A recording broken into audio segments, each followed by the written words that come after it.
Good morning and welcome to the Roundtable, a special media event with the Prime Minister and members of the Media Association of St. Kitts and Nevis. We have representatives from four media houses here in St. Kitts. We have Mr. Ralston Rankin of Sugar City FM. Ralston Rankin of Sugar City FM, Miss Carla Berridge of ZIZ Broadcasting Corporation, Mr. Glenn Batt of SKN Newsline, and Miss Sharima Matthew of SKNIS. With us, with the Prime Minister today, also we have sign language interpreter, Mrs. Lanicia Collins.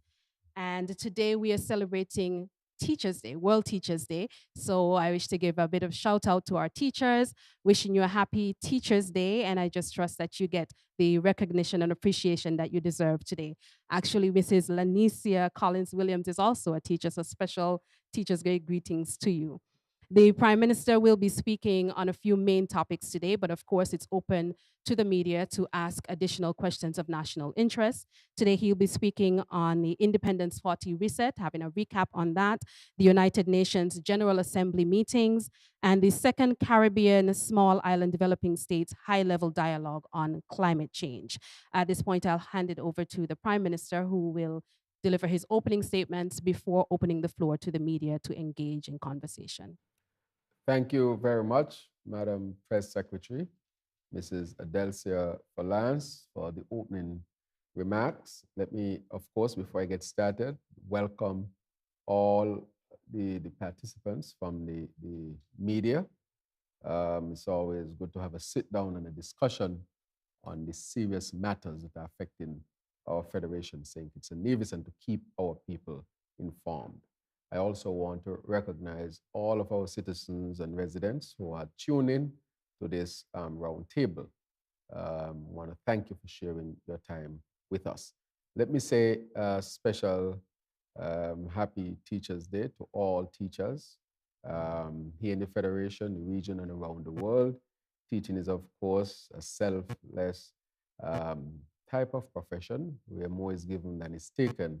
I myself had my opportunity to be a teacher, and so I understand the importance of teachers, and I want to thank them very much for their dedication and hard work to educating the peoples of the world, and of course here in St. Kitts and Nevis.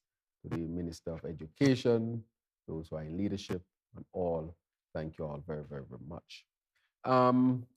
We are coming off of a phenomenally successful Independence 40 celebration.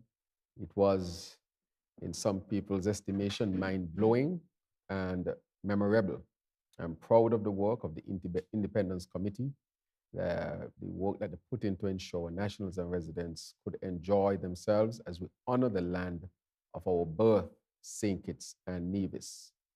Most noteworthy was our administration's independence reset. But I want to really congratulate the members of the Independence Committee and also the co-chairs, Cabinet Secretary, Mr. Dr. Marcus Natter from the Prime Minister's office, and Ms. Vera Galloway, who is also from the Prime Minister's office, and their whole committee for the excellent job that they would have done, of course, working with others in and out of government. But most noteworthy was our administration's independence reset, which I was proud to introduce to our people as a testament to our shared commitment to empowering our people, alleviate the economic hardships that many would have suffered as a result of COVID-19, and honor our people for their invaluable role in shaping our beloved nation. That is very critical. For those who built this nation and built the foundation of our independence, many of them are gone on, and may their souls be blessed. But they worked tirelessly hard for very little so that today we can enjoy an advancing independent nation. I want to recognize them, the unsung heroes who fought so hard so that we can be where we are at today. We were a small country, but we were daring enough to take on the gigantic responsibility of being independent and being counted among the nations of the world. That cannot go unsaid. And that is why I thought it was the most opportune time at our 40th anniversary to really gift our people and to help them really to deal with a lot of the economic difficulties that they were dealing with, but to also say to them, for your hard work of building a nation, your country is indeed grateful and should pay homage to you in words, but also in a tangible way. So I want to thank all of our people who have contributed to the development of our independent nation. Our Independence Reset program focused on five main aspects that aligned with our Sustainable Island State agenda, incorporating land, housing, electricity, and water infrastructure, and of course, you, our nation's pride. Land normalization, allocation, and distribution, the land reset. Um, in a land scarce nation like ours, land ownership is pivotal to our social transformation. We acknowledge the challenges faced in recent years, and we are taking significant steps to ease the path to home ownership as well. We have reduced interest rates, we've moved interest, or I would say penalties, on past lots that people would have had, extended interest waivers, and we have offered a flexible payment option. This Labour Party administration is here to help you, the people, achieve your dreams of land and home ownership. Electricity and water services reset. We understand the financial difficulties that many of our people face with managing their utility bills. To assist, we offered to reconnect all residential Skelec and water services department customers who were disconnected, and we ask that they go in and they sit with the relevant persons at these institutions. We're asking our people to be responsible with the use of electricity. It is critically important. Turn off the lights when you don't need it. Plug out the fan when it's not being used. Your chargers, to plug them out. To manage how you iron your clothes instead of ironing one piece per day, see if you can do it in bulk. Use bulbs that are energy saving bulbs. You have to become more responsible with the use of energy. It is not free. We have to subsidize it to the tune of millions. That is not sustainable. It is the truth. We have to do our part. When it comes to water, we're asking you to conserve as well. Running water to wash one plate is going to waste a lot of water. Taking extended baths also. Brushing your teeth while you bathe, for example. Brushing your teeth with running water. These sound like simple measures, but these simple measures are what really makes the difference. And asking our people to treat water with care. It is scarce because of climate change.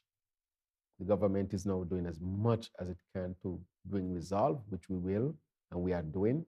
Presently, we are in Keon giving out catchment receptacles in the hardest hit areas so that it can bring some relief to the people who sometimes go without water for days or a week at a time sometimes. We are drilling. We are doing desal. We are investing heavily in our water situation, infrastructure here in St. Kitts and Nevis, but we're asking you to do your part. We also dealt with housing arrears. We said home ownership is a cherished dream. We are eliminating NHC penalties and we're setting outstanding mortgages balance. And this goes for persons who would have had homes from since 1998. Also for those who would have been compliant, we are freezing their interest rate so that their payment can go directly to their principal and help to pay down their houses. So those who would have been compliant, we are saying thank you as well and giving you a benefit to say that it makes sense for you to pay your bills. And so we want to thank them for doing that and to do that in a tangible way. When it comes to building materials as well, as you know, we have cut taxes overall on building materials so that it's cheaper to do renovation, which goes up to 2024. It is cheaper for a first-time home owner as well. You have a year after you would have accessed it. And We want persons to renovate their homes, build new homes, become homeowners in St. Kitts and Nevis. And this is also in keeping with a number of products that um, the National Bank has put out. The National Bank has put out a number of things to help people to become homeowners, whether it's through graduate program, whether it's through the new mortgage program or the switch program. I'm asking, and other institutions besides the National Bank have also. So visiting your financial institution to deal with home ownership or home improvement, you can benefit from this as well. And then Workers' Independence 40 bonus. We thought that, at Independence 40, a significant milestone, that a bonus should be given to thank our workers for the work that they would have done to build this independent nation. And for the first time, we extended the bonus to all of our people. This is not something that is done, very often. And I don't think we can expect this to be done very often either. But at Independence 40, we think to say to our workers who have contributed to this nation that we wanted to say to you, thank you, and to do that in a tangible way by giving our workers bonus. I want our people to know that tremendous sacrifice had to be made in order for us to be able to do this, because I don't think any other country in the Caribbean is in a position to do this. I don't think this type of research has ever been done. I did the research, whether it is St. Kitts Nevis, any other country within the Caribbean region that I know of, and I stand to be corrected. But this is revolutionary, especially coming after COVID, where we give the people of St. Kitts and Nevis a real chance. Would there be challenges going forward? Yes. But this gives an opportunity to deal better with those challenges. We cannot expect a bonus to be happening all the time. This is an expensive undertaking. We cannot expect a reset to be happening all the time. This, of course, costs a lot of money, but we have done it. Post-COVID, we know people are dealing with economic stress, psychological stress from being locked down, no jobs for 2 years. Mental health is a major issue. So we had to alleviate the stress and strain from our people. And with this alleviation, the people now can concentrate on rebuilding their lives. I just want to put the reality out there because we will have to deal with the reality as well.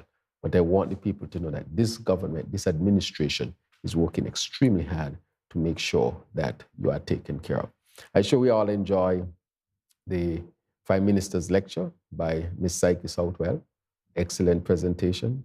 We also had our heroes there, 2 events, one at the park in Connery area and one in St. Paul's. We have gone back to St. Paul's because we thought that it was ill-advised to abandon the Bratcher's monument in St. Paul's. He's our first national hero. An event had always been kept there. Even if a new area had been developed, we should not disrespect our first national hero like that. And it will be staple that an event is also done at his memorial. And we intend to build out that memorial going forward. We had a night parade, which was tremendous. We saw the outturn of the people in their thousands. I also recognize that they had, instead of fireworks, they did a drone show. The young people decided to put that together. I want to congratulate them on really coming forward and giving a new idea and initiative in terms of the drone show, which told the story of St. Kitts and Nevis. Of course, the young people would always have room for improvement as they go forward, but I want to thank them for that tremendous amount of work they did on their initial iteration of presenting a drone show of our history here in St. Kitts and Nevis. We also had school visits. We did the primary school and the high school. Now we are getting calls that we should also do the preschools, and that is not off the table at all. And I've even been asked to go to Nevis. I was able to go to Nevis for their parade. I am told that is the first time ever that the Prime Minister has gone to Nevis for their parade. I was told that, but I intend to continue to make sure that the office of the Prime Minister, the Prime Minister's office, is present in Nevis as we are one federation marching on together, especially after 40 years of independence. So once again, I want to thank those who worked so hard to make sure that our independence celebration were excellent. As you know, Nevis had a very huge concert, which was successful, part of our independence celebration, to make sure that Nevis and St. Kitts participated fully in the celebration. And it culminated, of course, with the concert here in St. Kitts on Saturday evening. And so that's it in a nutshell for the independence. Just to update the people, I also traveled to the United Nations General Assembly. That is one of the activities of the Prime Minister's office and the Prime Minister that is extremely important. There at the United Nations, I had the opportunity to listen to world leaders and to also make a presentation at the United Nations, which I did. And I spoke to a number of critical matters in my speech. I spoke to the fact that the UN system in terms of the Security Council should look at reform. I said that they should reset. I also spoke to the issue of climate change and how it's affecting us. One of the quotes that the UN put out that I made with respect to, and I do not quote, but surmise, to say that we are suffering the impact of climate change like no other region, and we are least responsible for the causes of climate change. And those who are responsible and benefited most from the activity that's causing climate change, when a country like St. Kitts and Nevis have to ask for funding to build resiliency, adaptation, and so forth, we are being asked to borrow at very high interest rates, meaning we did not cause the problem, but we have to pay to fix it for us to continue to live here in the Caribbean. And so I think that our United Nations meetings went extremely well. And I want to thank, of course, the Ministry of Foreign Affairs, the Foreign Minister, the Honorable Dr. Denzel Douglas and his team, and the team from the Prime Minister's office that made sure that our presentation at the United Nations was impactful. Later, I went to the second Caribbean Small Island Developing States High-Level Dialogue on Climate Change in Grenada. I traveled from the United Nations down there with Minister of Sustainable Development, Environment, Climate Action, Dr. Joya Clark, and I attended the second Caribbean Small Island Developing States High-Level Dialogue. Now, as I said before, so this was important. A number of prime ministers were there, and a number of international organizations were also there. I spoke to a number of issues, but one of the issues that I really spoke to was the issue of water. There's water scarcity in our northern part of the Leeward Islands, and there's water scarcity because of climate change and El Nino. And our people have to understand that that is what is happening. Climate change is upon us. The sargassum, the seaweed we see on the shore, that's climate change. The place is so hot. That is climate change. No water, as previously mentioned. That is climate change. When you see the beaches are disappeared, like Cape Coy, the beach has disappeared. That is climate change. And therefore, we have to now educate our people as to the impact of climate change and how we can do all the activities to make sure that we deal with it effectively. And that is what the Sustainable Island State is all about. So I just want to, in a nutshell, the last few weeks were very gruesome in terms of the schedule, dealing with the independence celebration here and abroad. I was asked to come to Canada to celebrate, asked to come to New York to celebrate, and being asked to come to Washington to celebrate. Because the 40th anniversary is a significant milestone, and therefore one would expect the activities to be enhanced compared to other years. We can't expect the same level of celebration, for example, next year. But looking forward to the 50th as a country, we expect that to be even bigger than what took place with our 40th anniversary of independence. So once again, I just wanted to make those opening remarks, and I will give the media an opportunity to ask questions and for us to interact. And as I said, this roundtable is mainly for a dialogue and not in the sense a press conference in the traditional sense, but to have a dialogue on a number of issues that are affecting the Federation of St. Kitts and Nevis. So I turn it over to you now. Good morning, Prime Minister. Glenn Bart from SK Newsline. Now, Mr. Prime Minister, there's a situation in which we are hearing of arrests being made in China in regards to a project, a CBI-related project here in St. Kitts, the prison that was developed or being promoted by the company Galaxy. And I also understand that there are over 1,000, almost 2,000 applications for this project to be signed. My question, therefore, is, one, are you going to sign these applications? And given the history behind the establishment of this particular project.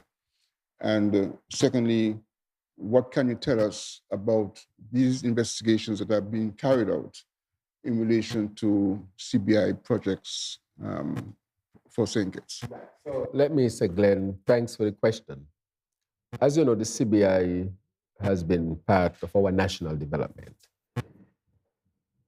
I had said during the campaign that once the people give us the opportunity, that we will do all that we can do in terms of our good governance framework, bring everything under that framework, including the CBI.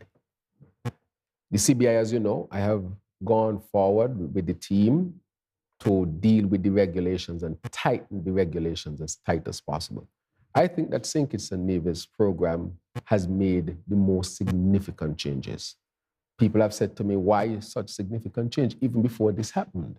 Because I had determined that this program has to make sure it advances, but also it works on the framework of good governance.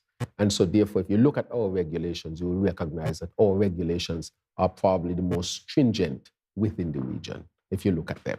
And I have gone ahead and changed them to make sure. As you know, we met with our partners, the UK, the European Union, and so forth. And the Americans, where we also had meetings to say to them that we are responsible partners. Our due diligence is tight, and we have tightened it to make sure that our program cannot be used for anything. Since I got there, and we have made sure that I don't know if you know about the major case, we have determined that anybody who make any violation, we are going to block their passport. We have done that. And there was a case where we were challenged and we won the case. I wish you would hear about that one as well as the media so that you can report on how tight we are when it comes. I cannot speak to the specific of that, but what I can speak to is that anybody who comes to the CBI program, they must come under the regulations that we have. So let's say you were there, and even if you were there before, you must come under the present regulations. If you're not complying with the present regulations, then you can't go forward. That is my position. And any project based on the new regulations, you have to comply. We have published the new regulations. They have gone all over the world. I was criticized by some in this space of being too tight and too hard. I can't be too tight and too hard. We have to make sure that we do what we have to do to engender that type of confidence from our partners. So when we meet with them, they can say exactly. And we have made significant changes, and we are fine-tuning it. And then I will present that to the world. So the project of which you speak, if you don't comply with the regulations, can't happen. It will not happen. I have said to them, and meetings have been held with all of the CBI persons who are in this space. I myself had a chance to have a meeting with them right here at Marriott. And I told them that these changes are necessary, and we are going to be responsible partners, and we are going to continue to dialogue with our international partners to show them our position with making sure that we do all that we have to do so that we can engender that type of confidence in them. So what you speak of, I don't know what happened in another country. I can tell you what happened in St. Kitts and Nevis. We did not wait until something happened to react. As we came in, apart from opening up the country, which was done on the 7th of August, the next thing was bring the CBI regulations, let's look at them. And I asked the AG that you have to start working on them. This is your first order of business. He brought the first iteration, which we did, then the second iteration, which we have now done. And so that now is very tight, good due diligence, responsible, and can be present. And anyone who does not comply, he or she cannot go through with respect to the CBI program. So as you ask that question, it depends on persons whether they comply or don't comply. If they don't comply on it, you can't go through. And that is simple. And this is now, we have it much more transparent and much more open. People see clearly what we are sticking to. And people have been called in to say, this is what we are sticking to. So I can say the position that we have taken as a government, and we have not done that in a reactionary way. That is why I think the St. Kitts and Nevis program was still judge number one. And it is not because we are reacting. It is because we understand that we have to make sure that we continue to move forward and to make the program advance as everything else advances and everything else changes, so that we can be a step ahead. I don't want to be in line. I want to be a step ahead. And because of that, now this has happened that you speak of. I don't know the specifics of it, but that would not trouble me because I have my regulation in place to protect me and to protect this country, which I did and which we did in a proactive format. So the question you asked, nobody can have anything go through unless they come under the regulation. So as I said, when we came into government, we made a lot of things in there that we sought to deal with, but we sought to deal with them from a good governance standpoint, whether it is the CBI, whether it is the government, statutory bodies. When you are measured against good governance and you are found wanting, well, I have started to let the people know where the wantings are. And it is important that people understand what we had to deal with. I will say to you about, it's almost like everything was corrupt. I'm not talking about the CBI, I'm talking about, in general. It's like everywhere you go to land, you go to a bank, you go to the procurement system. It's almost, you go to the Bastia High School, the development bank, how the Social Security was managed, how these things were procured. It's almost everything. The more you dig, it's like, where's the bottom? Where's the bottom? Is there are there any international investigations that you know? Are there any international investigations that you know of taking place on any individual or individuals who were associated with the CBI program before you came into office? So I have heard stuff. I have not seen anything concrete to me. But again, I can only speak from my perspective that we have put in there strict regulation and laws. We have tightened them. And if you don't comply, you cannot participate in this program. That is what I would say. You cannot participate in this program, and that is what I will stick to. So I want people to really look at what has this administration done. What has it done? It has tightened up. It has brought people in. It has told people that you need to comply in order to continue to participate in this. Not for any other reason except that we change the laws and you have to respond to the new laws. I mean, when you take over a new administration and your government, one would understand that there are things that you have to deal with. For example, I'm dealing with good governance. We cannot, as a team, resolve all the issues that are dealing with compliance to good governance in a short space of time as a year.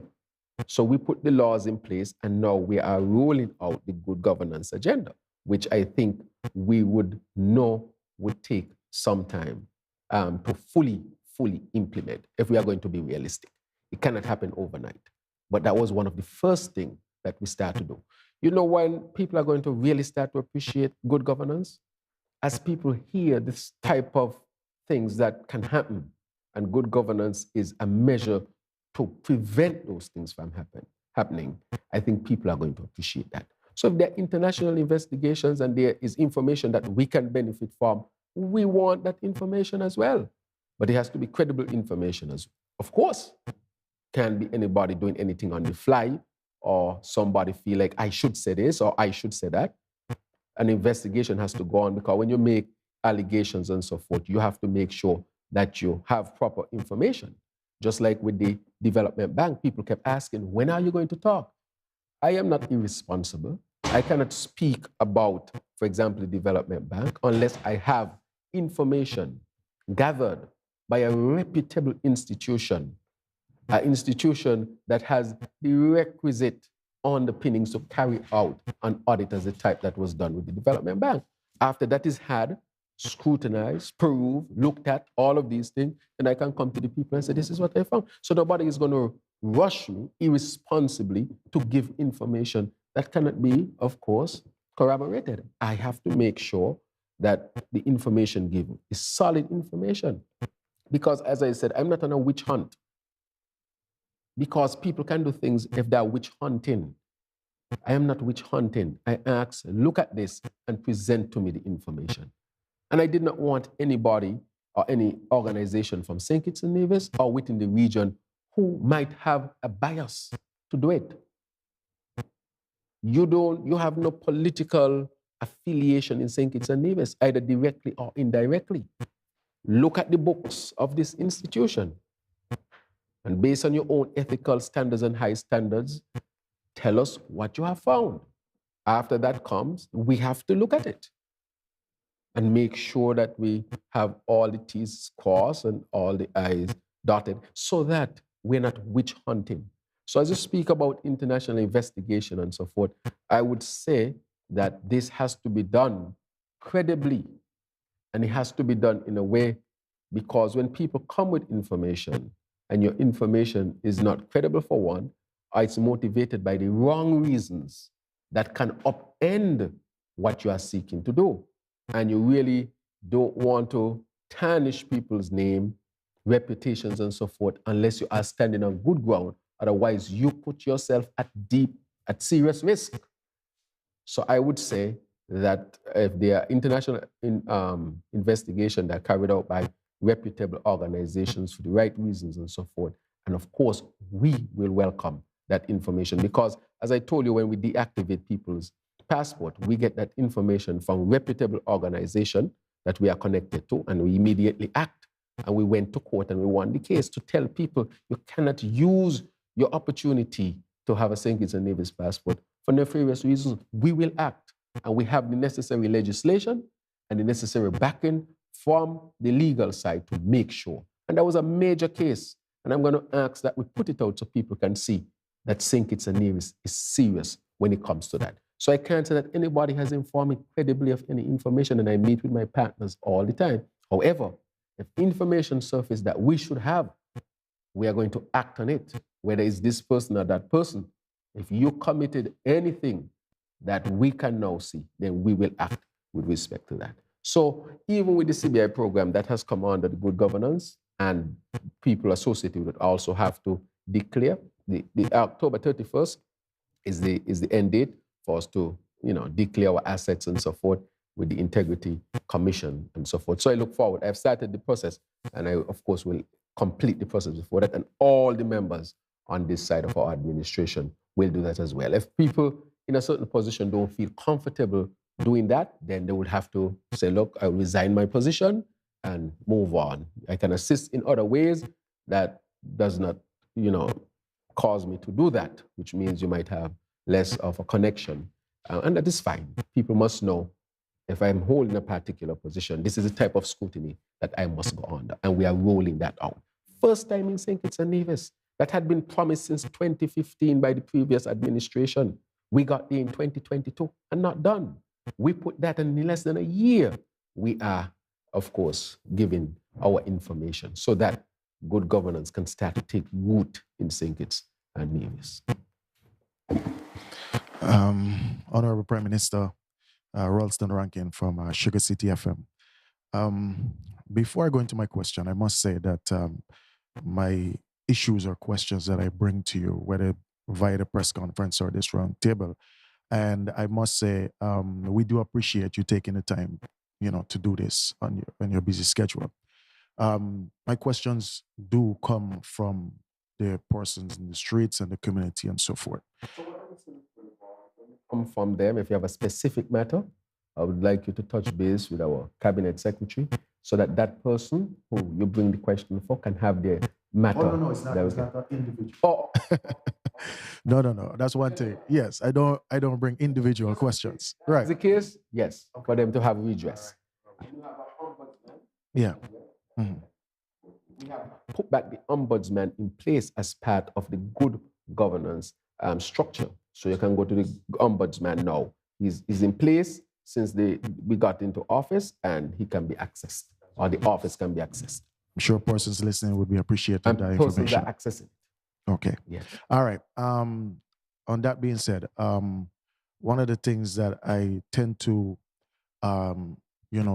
do as a media person is not just to bring the issues, whether it might be bad or good in the eyes of the public, but to also congratulate you or your government on, matters that pertaining to the country that, persons do benefit from. In the case of the recent reset with the $1,000, the feedback that I got is that people are very, happy to receive it at a time like this. So I have to pass that on to you as well, just to congratulate you on that. With that being said, would you be able to give a figure as to how much was paid out through that whole process? Also, I noticed that, and this is St. Peter's, which I know is dear to you and dear to me as well. I noticed water tanks was issued in your constituency. Congratulations on that as well, like I said. Is that something where anyone can get it, or is it just for persons or places that is most affected, by the water crisis that we face? And one more question is the minimum wage. I know that's a very serious issue, pertaining to persons right now.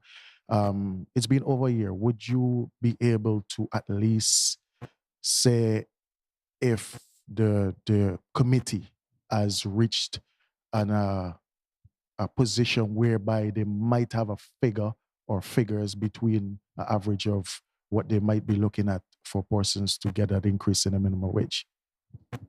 Thank you very much.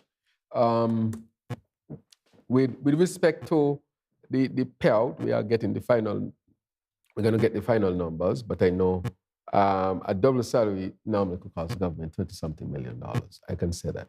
And the last time I checked, we are rolling it out with $20-something million, and we're going to roll it out over time. So that is where we are at. And this, as I told you, is because it's special for Independence 40, right, to touch our workers. So that is where we are at with it. So when we meet again, I'll be able to give you a further update as to how much we have gone to. Now, with respect to the water tanks, as you know, I'm going to officially launch that project. But they have gone ahead to give the tanks, and they're going to stabilize the tanks and so forth in place. It is right now for the areas hardest hit. We know where the cries are coming from. It happened to be my constituency. Keyon has been having the problem for some time. I'm sure Key's experiencing some as well.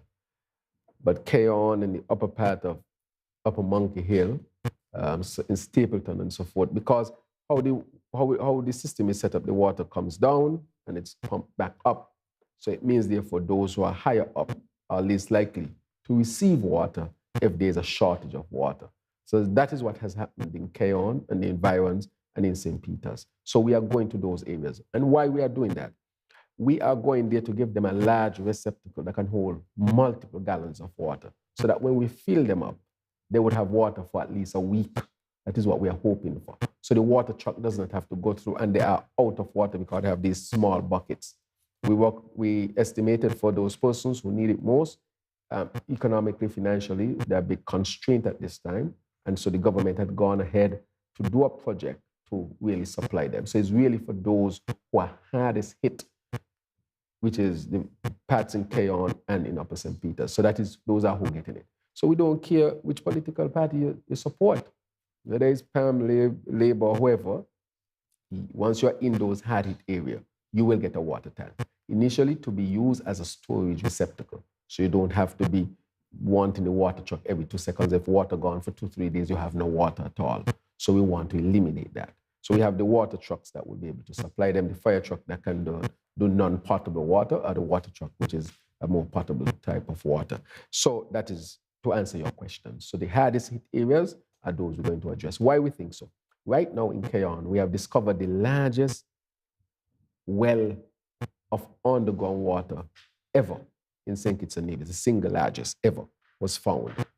We have tested it initially, very potable, good water. You have to do what you call a 72-hour, where you have the pipes down and you let the water run and you keep testing it, so that you don't want to just take water from, let's say, one area and that water is good, but that water coming from an area may not be good. So we have ordered those pipes, because those pipes were not in St. Kitts. BEAD has ordered those pipes. Those pipes are supposed to be in. So within the next few weeks, that study will be carried out, and we'll be able to say the 72-hour study has shown that the water is potable. Next move now is to connect it. The well is about 700,000 to 1 million gallons per day, which is a significant amount of water. It will eliminate all of the water shortages in Keyon, Keys, and the environs. That water that used to share between Keyon and St. Peters will now be able to go more to St. Peters. So we expect that well to resolve the issue in Keyon and St. Peters, the hardest hit areas. Now with the Bastille area, we're going to resolve that because we have increased desalination at Marriott. That water is going to go to southeast. So the water that used to come from the Bastille Valley aquifer to supply this area over here will no longer be used. So the water can now be diverted back to Bastille, St. Peters, and so forth. So within the next, even without the well in Keyon, we are going to see improvement with just a desal plant, which will come on stream within the next 2 weeks. Because we're already constructing the pump house for Timothy Hill. We pump it up from Marriott and then it drain down into southeast and so forth. And that will supply, because a few 100,000 gallons per day that we have increased that by. It has nothing to do with the desal plant we are going to construct this year coming, which is a 2 million gallon desal plant. So we intend to eliminate, and then BEAD is going to go around St. Kitts drilling. The drilling is not going to stop. And as we drill, when we have more water than we need, we're going to have storage tanks to store the water. So the drilling process, which was stopped by the last administration, they try in the last part of the administration to try a thing when they have a full 7 years. If they had not stopped BEAD, Keyon water problem would have been solved since 2017, the latest. 2017, the latest. The Bastille would have been solved as well, because even the one by Shadwell, they would have gone in and fixed it. But they couldn't fix it because there were fights. The last minister and Prime Minister and Minister of Infrastructure, they dropped the ball for the people of Keyon, St. Peters, and the people of St. Kitts on a whole. Water is something you don't play with. Everybody needs water. After air, the most vital thing to the human body is water. Air, then water, then food, in that order. And so people understand that water is a very basic need. And so you needed to get it. The administration dropped the ball. And so we have only been there for a year, and we have responded with desalination, drilling, and water tanks. Those things could have been done since between 2015 and 2017 within your administration and resolved the water problem to a great extent here in St. Kitts and Nevis. But the priorities were wrong. They were focused on other things and not in bringing vital water to the people of St. Kitts and Nevis. So that is where we are with the water tanks. With respect to the minimum wage, we are going to wrap up very soon by this, based on what the committee is telling me, headed by the Honorable Sam Conda. Of course, our aim is at the 500N, and there might be recommendation, should we do it in 2 steps based on the economy and so forth. But they are doing work. Again, people say it has been a year, but the last administration was there for 7 years and did not put 1 cent on the minimum wage. Not 1 cent. And I think our people understand that to ask this new administration to do it in less than a year, when you have to go through the processes and so forth, they understand that it is not possible to do it so soon if you have to do the relevant consultation with the private sector, the workers' union, within the government and other stakeholders. But we have been working feverishly hard in the sense also that we have even brought in a specialist from Barbados to deal with productivity, because with increased minimum wage, you need increased productivity. Otherwise, where the money is going to generate from to sustain an increased minimum wage. So our people also have a responsibility to work as well to increase their productivity. Increased productivity does not always mean work harder.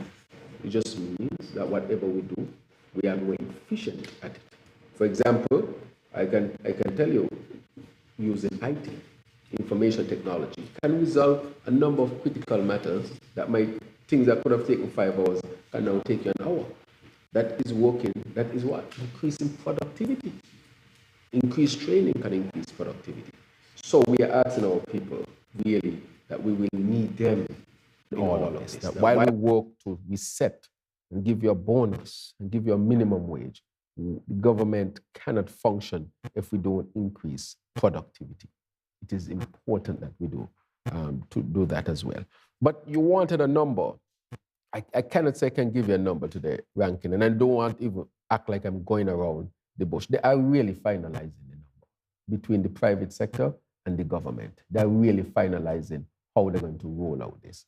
And that, because that is in discussion still and finalization, I really cannot give that number, right? Okay. That is a Broadcasting Corporation.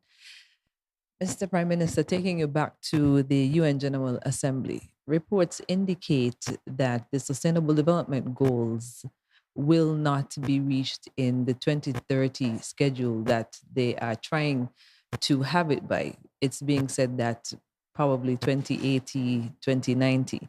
Did you get that sense at the meeting? And if so, what is being done to fast track or ensure the 2030 goal?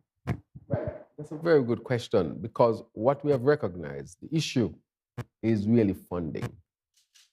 A lot of the funding that was promised, they need 4 trillion. They are now saying 100 billion. I mean, that is a drop in the bucket. It will not be achieved.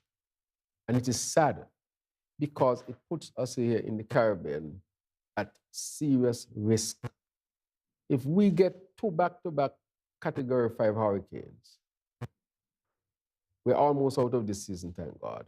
If you get a 5 in 24, or 2 5s in 24, it'll take you, 30 years to recover? You get a 5 in 24, 1 in 25. This is why all people have to really take the climate change matter seriously. And that is why I'm saying that we need to, I have asked the Ministry of Climate Action to move around as we take the budget on the road and explain to people how serious this is. You get hit by 2 Cat 5 hurricane within a short span, you're struggling for a couple of decades. Because we are seeking to see if we can really reach the 1.5, do not pass the 1.5 degrees Celsius. That's the increase in the world's temperature. And we have seen this year where you have spiked past that. It is not sustainable. It means, therefore, stronger storms, stronger hurricanes, more drought, increased heat. And if that is where we are at serious threat. However, we want to be resilient. We want to adapt. But the issue is that needs funding. Here I'm saying it's talking about smart homes and smart hospital. What about all the other homes and all the other structures that are not up to par to deal with what the changes are presently? Those can be severely and significantly affected. I'm just trying to say we can rush this government to at least have a hospital that can withstand it. So at least we have one institution, a vital institution that can do it. But this is what we face as a country. This is a serious, serious threat to the region, to our survivability. But I always think that there is hope. But our people are going to have to fight for survival as we fought for independence. We're going to have to be at the front line. We're going to have to make sacrifices as a country. If we are not willing to do those things, our very survival is at risk. We need to make sure that we can adapt and we can become more resilient. So that is what we are working to right now. Renewable energy. That is why we are rushing towards new renewable energy. Helps us tremendously. And it helps the environment. Water availability. Information technology to become more efficient and more productive. To give us a real chance to generate the funding to protect ourselves. And that is what we are working towards. And imagine we have to do all that with the backdrop of COVID, post-COVID bad economy. We have to do all that with inflation that we have no control over. We have imported inflation, and people see prices going up. A lot of it has to do with imported inflation. We are cutting duties as much as possible, cutting government revenues, so we can see how difficult that this is coming, and we have to start understanding the truth and the reality in which we live. This is a challenging situation. Over the last year, the government we used money to invest in our people.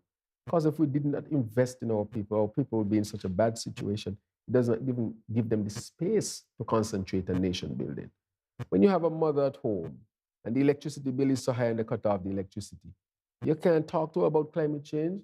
You have to go talk to her how to get on her electricity even before she starts talking to you about climate change. These basic things, I can't get a cup of water, so climate change causes, it's climate change, but I want water. This is Jesus said.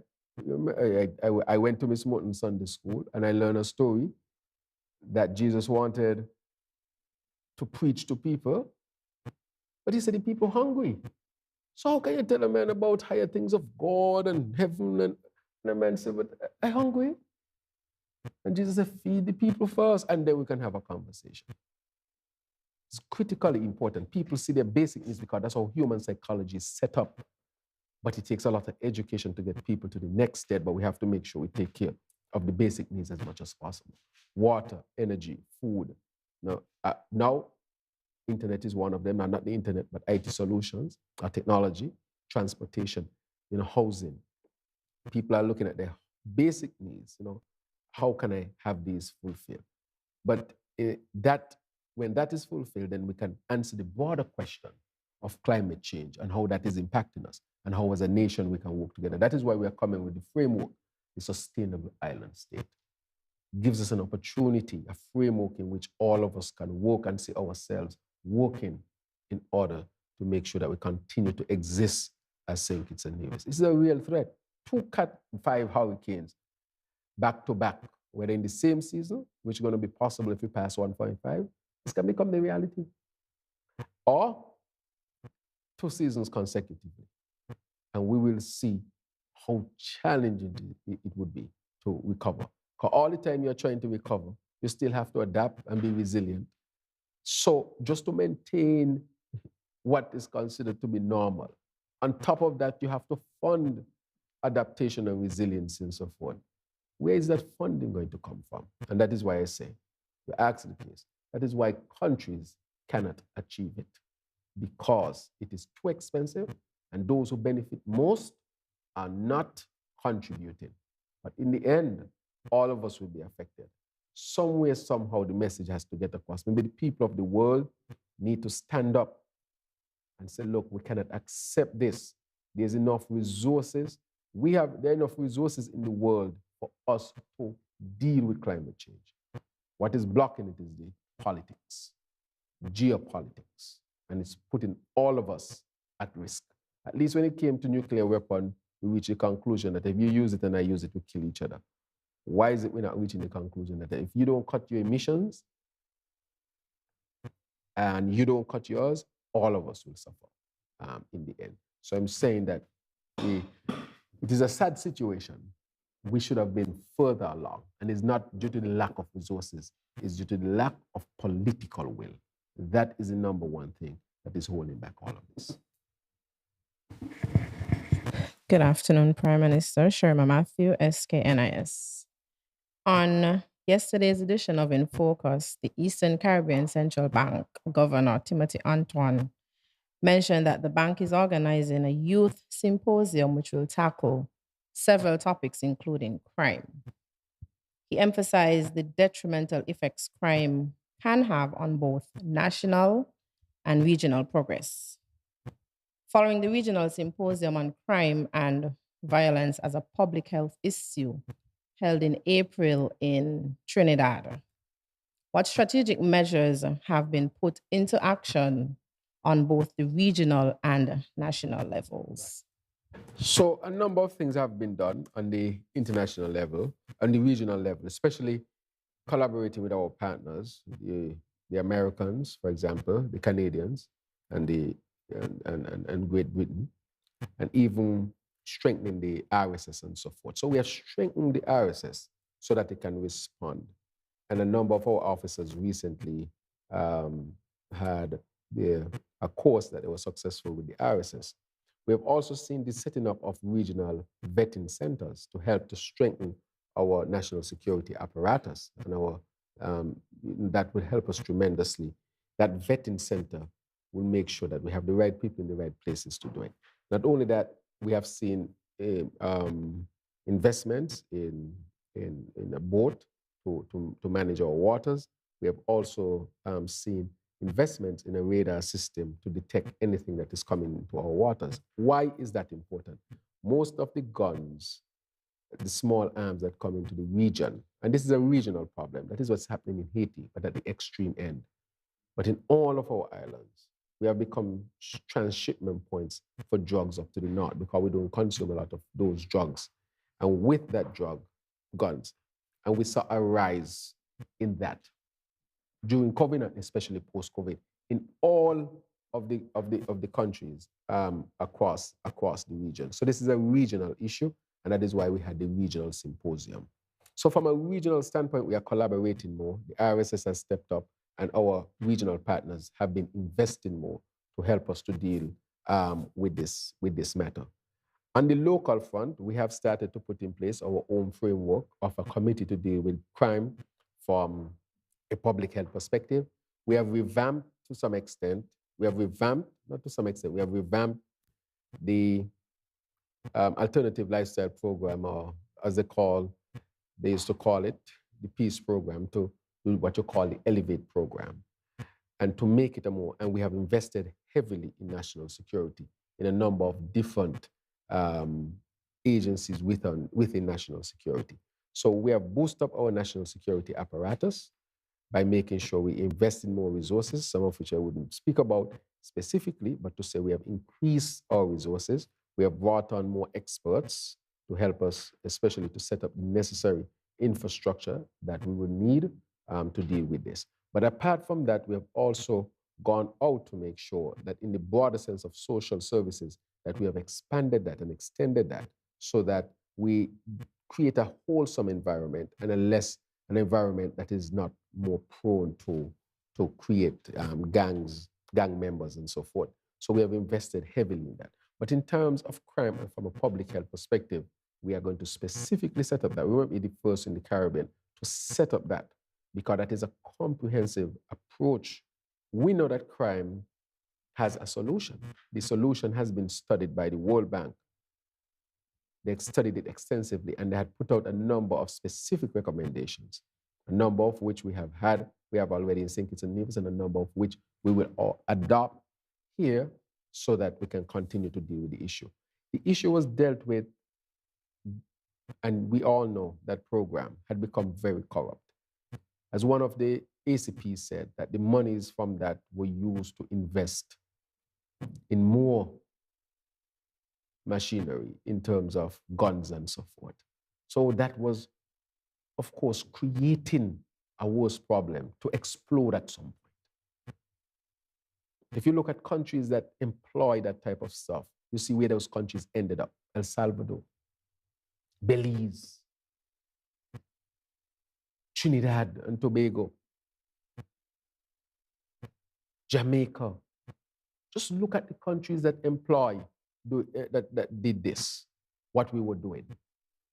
Those countries are worse off than they were before. Look at them.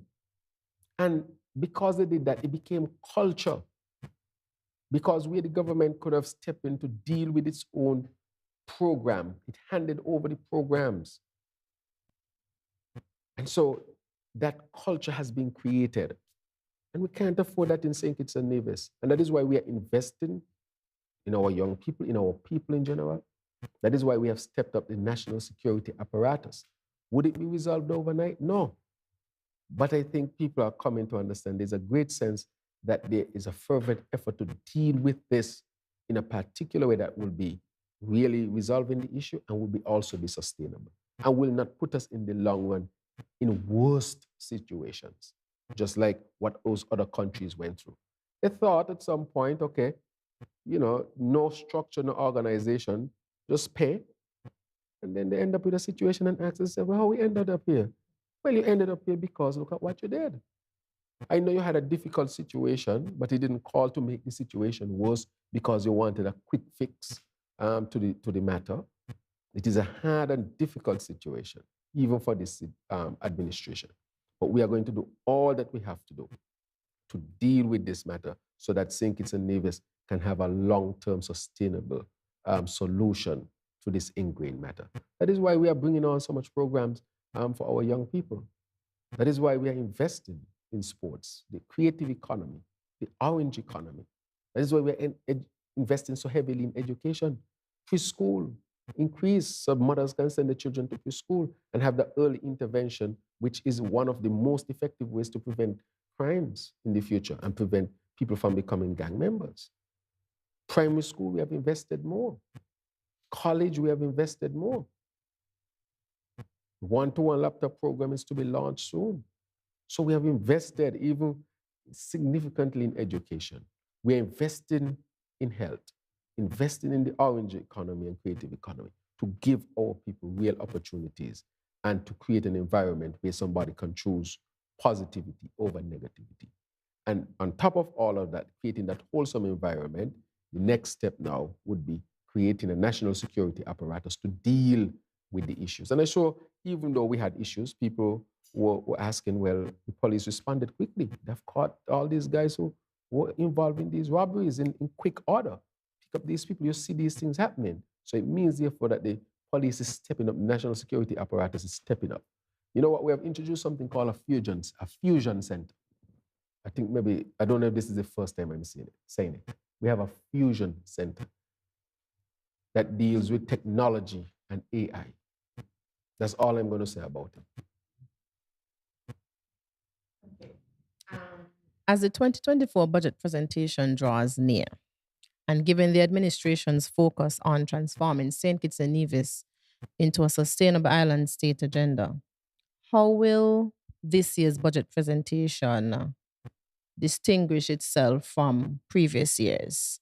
And as we speak about the sustainable island state agenda, can you highlight any short to medium term measures that the government plans to adopt following discussions from the recent UN General Assembly debate and the second SIDS high-level dialogue on climate change? Right. Good. So this budget, we want it to be different because it has to respond to the sustainable island state. And therefore, we are approaching it different in terms of our consultations. We have the Sustainable Island State Framework, which we are going to take. First, they had a presentation with the Ministry of Finance and the FS to understand broadly what we are seeking to achieve. And I had a discussion with the FS this morning as to how that can translate in simple terms into tangible benefits for our people. That's one. The second thing that we're going to do, we want to take the consultation broader on the road, to have the input of people, our people, so that they can see exactly that what we are trying to achieve is what they have been asking for, but we are putting it in a framework, a workable framework. And for them to have some level of input as well, they must have an input. And to explain to them why it is necessary that we do this. All of this has to be a part of explaining to them what is climate change, how is climate change affecting us, why we have to do the budget the way we are doing it, what are the threats to St. Kitts and Nevis, how can we mitigate against them. So we want to change the way in which we even build towards the presentation of the budget, which I will do at the budget presentation at the, later this year, so that people can see themselves in it. Now, you spoke about a number of things we will do based on that. We are looking to renewable energy, which we are going to put forward. That is going to secure energy and decrease energy costs. And that is significant, setting up energy as a sector. Coming out of those meetings, we are looking at new investments within St. Kitts and Nevis, again, responding to achieving the sustainable island goal, island state, whether it's through water, for example, new sustainable industry to create jobs in agriculture, food security, and so forth. So that has impacted to some extent in the short term to medium term how we are going to set up that. And we want to change how we negotiate, or how we discuss rather, the budget by taking it to the people for them to have some input, more input as well. All right, Mr. Prime Minister, I have two questions, and they're both related to the CBI, but one of them is coming from a colleague of mine from SK News 9. I think what I'll do, I'll read his first. Just a moment. Let me get it up here. Okay, he says, the IMF has reiterated that CBI funds should be saved and invested because the sector is volatile. I know you have been using funds for a number of social programs. What are the plans for the program and funds under them? And will the government release the audit report at the end of 2023 of the CBI funds? That's coming from Jermaine Abel, SKN Vibes. Right. I want to thank him for that.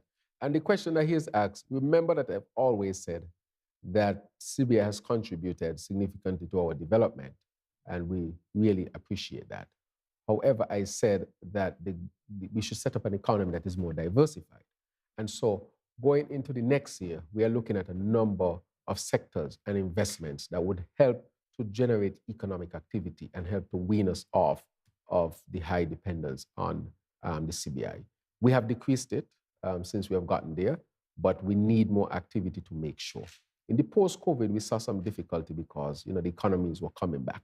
However, based on the investments we have lined up, that will create jobs, continue to create jobs, and stimulate the economy. So he's correct in the sense that we have to make sure we diversify the economy, expanding tourism, food security, new areas of development, energy as a sector, IT as a hub. We are looking at these different investment opportunities to create economic activity that would help to wean us off of the CBI.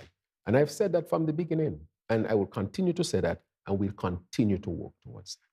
So that is not just now. If you listen to me since last year, even maybe during the campaign, I would have been speaking about diversifying the economy and so forth. So he's right that we have to do a number of critical things, which we are now moving into in our Sustainable Island State Plan to really achieve the winning. You know what will help us tremendously? Energy.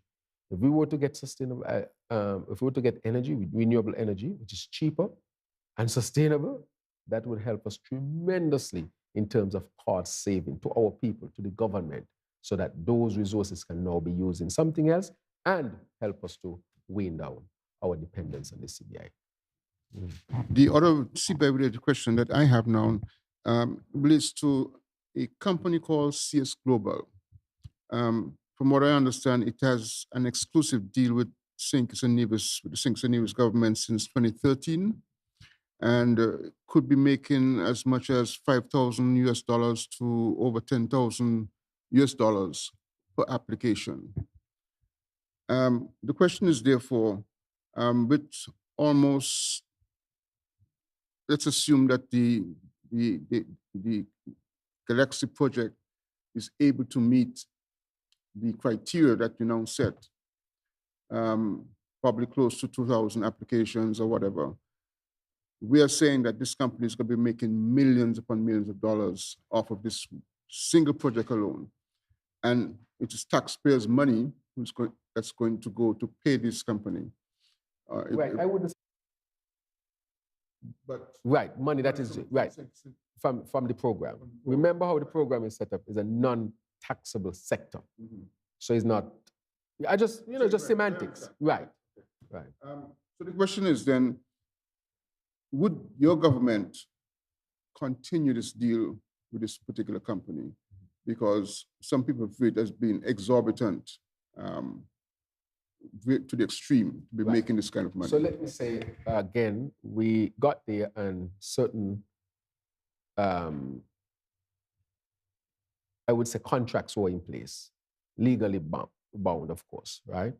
We made the changes in the regulations. We set up the CBI board, and we are reviewing everything. We have only been there 13 months, roughly, right? 14 months. And you said since 2013 to now is what, a decade? We have only been there about 1/10 of the time. And so therefore, we are bringing everything under the good governance. Everything did not happen overnight, and so we are rolling it out.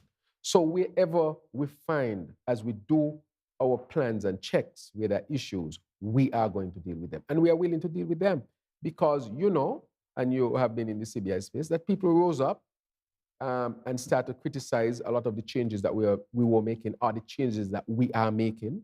And we are deciding that we are legally the spaces, and we'll seek for the legal space to do what we have to do. These are things that we would have met in place. And so we have to deal with them accordingly. So anything that does not come under where we consider to be an issue of promoting the program, helping the program, and so forth, because at the same time that somebody might mention the cost, again, you have to ask if you're getting your bang for your buck, correct?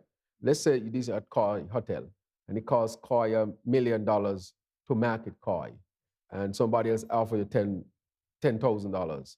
But let's say Koi $1 million is making sure that Koi is making 20. Koi might say, well, I'm getting my bang for my buck based on the ratio of what I'm getting and what I have to spend to maintain where I'm at. So questions like that, right? I'm just saying in the general sense. But we are applying the good governance regulations to every sector, the CBI and all the other ministries, to come into compliance. And we have started the process. It is a difficult process because, of course, we had to uproot many things, but we're making sure that legally we are protected as well. There will always be questions, but what I want to promise our partners and to say to our partners, when it comes to the due diligence and the security of our program, it is very, very tight. That is not in question at all.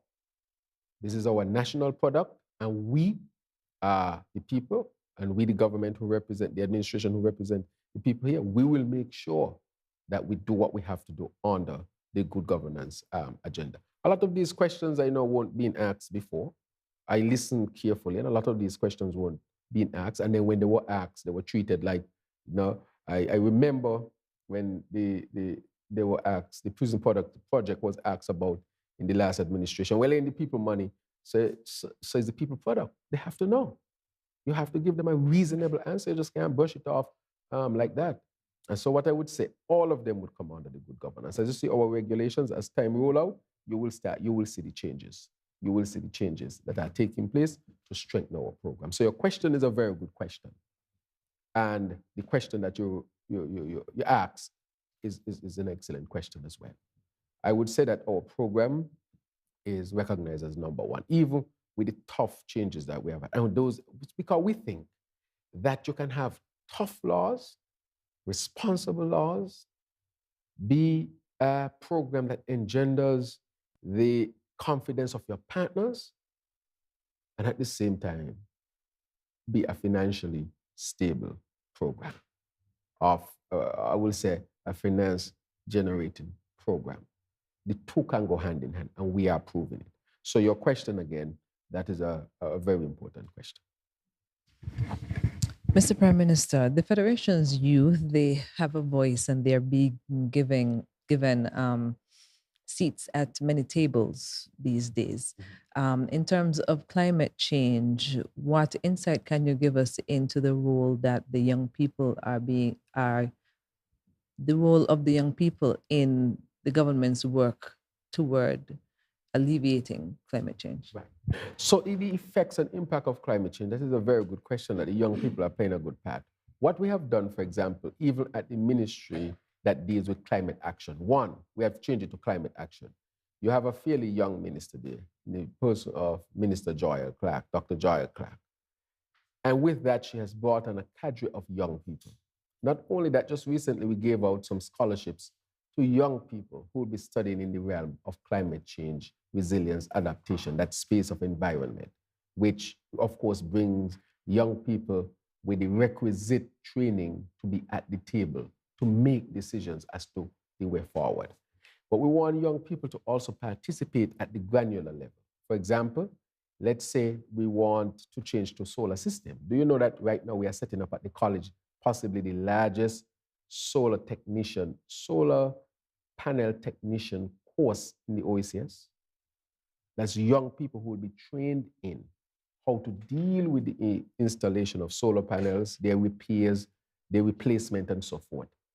They will be participating directly in our agenda to transform to renewable energy. When it comes to the issue of water, we are seeking to send our young people to become water engineers. But we also want our young people to be at the front line in dealing with water conservation, water harvesting. Even the tanks that are being rolled out, young people are involved, taking them to the community, educating young people. Through Community Empowerment Office, we set up, we had a town hall in Keyon. So we want them at all levels. That's why I mentioned that. One, at the leadership level, getting educated about it. At the granular level, and I just mentioned one, become trained in the new economy to deal with renewable energy. And so we want that course to start so we can start preparing our people. At some point, you want a lot of house roofs in St. Kitts and Nevis to have solar panels. So we want our young people to participate on every single level, including the activist level. I think the young people are supposed to be protesting against these international companies that are damaging the climate. They can do that in St. Kitts. And so the young people have come out to promote, to speak out against irresponsible behavior that is leading to the significant climate change. We want them to be at all levels, including the activism. The reason why I'm saying that, I'm not seeing enough activism from our people in the Caribbean when it comes to climate change. We were at a SIDS meeting in Grenada, and I did not see one placard outside against climate change. We need more activism. We need to create activists so that when they go to the universities, they're speaking out. The University of the West Indies, the students are speaking out. Bastia High School, the students are speaking out. When they go to the international forum and so forth, they're speaking out. The disc jockey on the radio is speaking out. The writers are speaking out. Those who make plays and in the creative economy, they're speaking out. I don't know, have I heard a reggae song talking about climate change? I don't think so. So we need to get it down to that level. I want to hear calypsos talking about climate change. This is the number one threat, to our very existence. And we have to lend our voice and activism to highlighting the matter.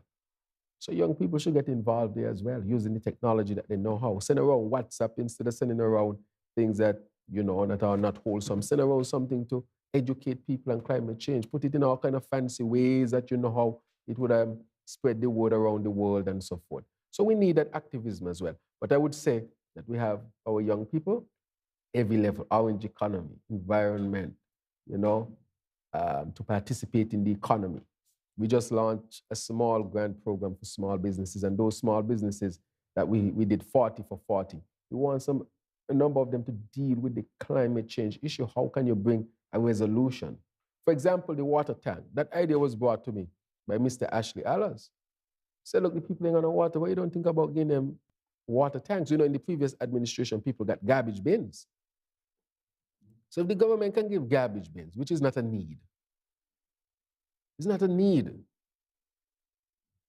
Water, which is a need. So why you can't give even those who are most affected a receptacle to store water so that they can have access to water? That is what we are saying.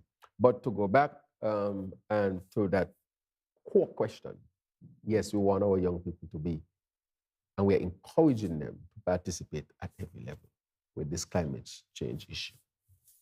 Yeah, Mr. Prime Minister, I agree with you that more can be done in spreading awareness with climate change. Speaking of climate change, I noticed my question is with the issues surrounding the climate change, uh, how will it impact, our goal on the 20 by 25 food security that we have to try and secure with the Caribbean, with the CARICOM region? 25 by 25. Yes. Yes. Also, early up, I always got to throw in something for St. Peter's. It's very close to me. Early up in the year, at one of your press conference, I asked a question on the St. Peter's Main Road, which the minister said that it will be started this year end. Given it was budgeted in the last budget, only 2 more months and a couple of weeks left for the year to finish. Is that still on the agenda with the minister? All right, very good question. Thank you very much. On the 25 by 25, climate change is affecting it. For example, less water. So we know even before we start coming out, we have to now go resolve the water problem so that water can be available for the farmers. That is one way in which it is significantly affecting us. The prolonged drought, has affected food production. However, even though that has happened, we still are implementing things to seek to get there. All right, so we are working tirelessly hard still to get there, but it has slowed us down. It has affected us because when there's a drought and it's so widespread and so long, when it's so long, you really are in a position where you have to put in what you call a drought resilient plan. And this year, I had in my office the water manager, and I also had the PS for agriculture and the FS.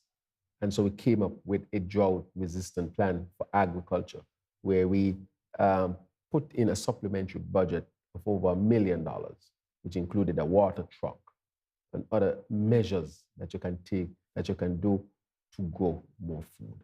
And that was not budgeted for. So that is one of the ways in which we are affected. Drought hit us. We have to respond to it. That money could have been used for something else. That is how climate change is draining us, not even giving us a chance to keep up. We have to first be resilient, even to people. Right? So that is a very good question. With respect to the St. Peter's Road, the procurement process has ended. I think it has been awarded already. Well, I know it has been awarded. I think the procurement board would make the announcement. So it is expected to start this year. Because part of the contract is you have to start this year. If you can't start this year, then you would have lied to the procurement board as to when you can start. So that will start this year. So the procurement process is completed and the St. Peter's Main Road will start this year. All right? Okay, thank you very much, media houses, for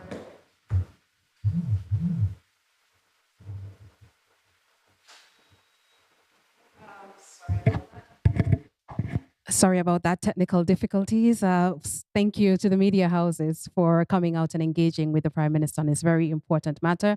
Your attendance assists with keeping the government accountable and helping with our good governance agenda. So once again, thank you. And also wish to thank Mrs. Lanicia Collins, who is our sign language expert, who does an excellent job as well in ensuring that our deaf community is kept abreast of matters of national interest. At this point, I will hand over again to the Prime Minister, who will give his closing remarks just before we wrap up.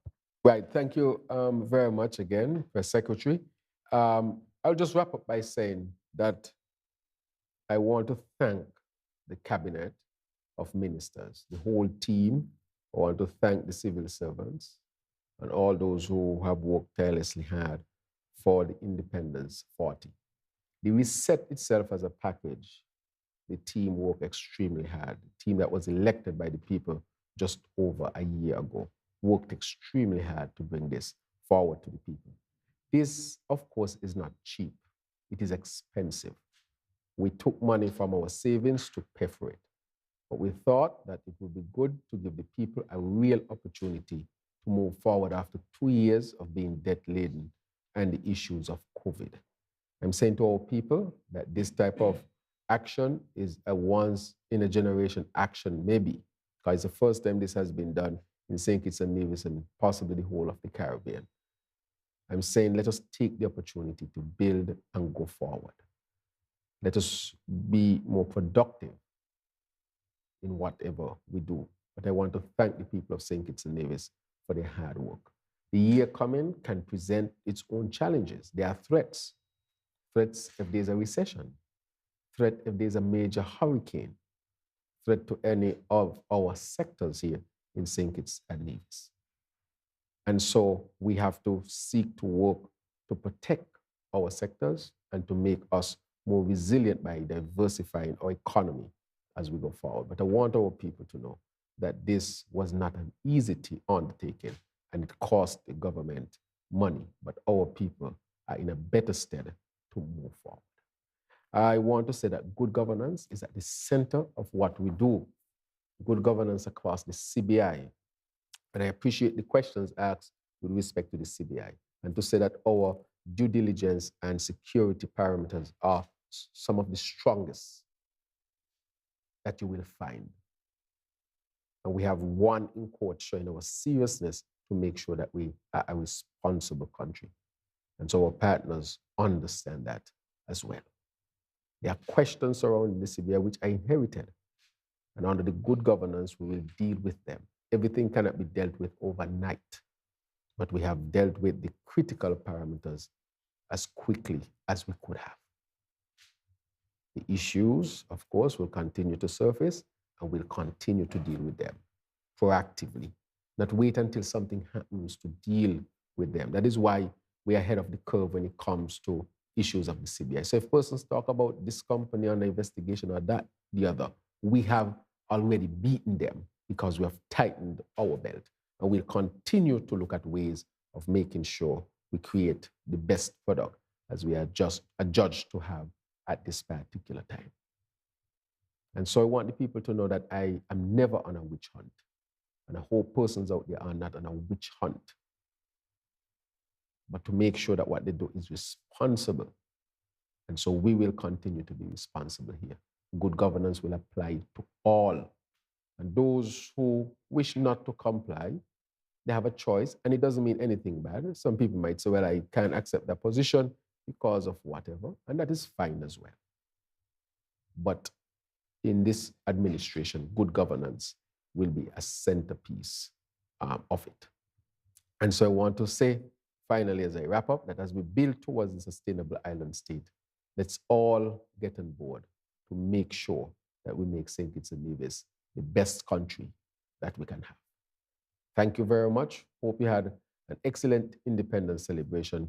Let's look forward now to move forward, working together even closer to really achieve what we want to achieve.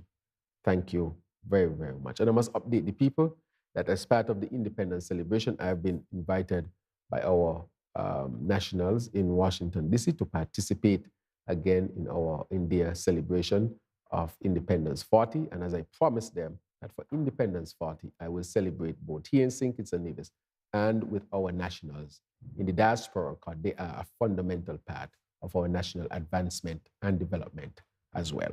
So with that, thank all of you. Thank you, the media, for coming out. And of course, your questions, are challenging as usual, but this is how we should have it so that we can remain transparent and open. And I want to thank the people of St. Kitts and Nevis for spending their time with me this morning, and to thank the team of cabinet who continues to support me and to make sure that this government continues to grow from strength to strength. Thank you very much.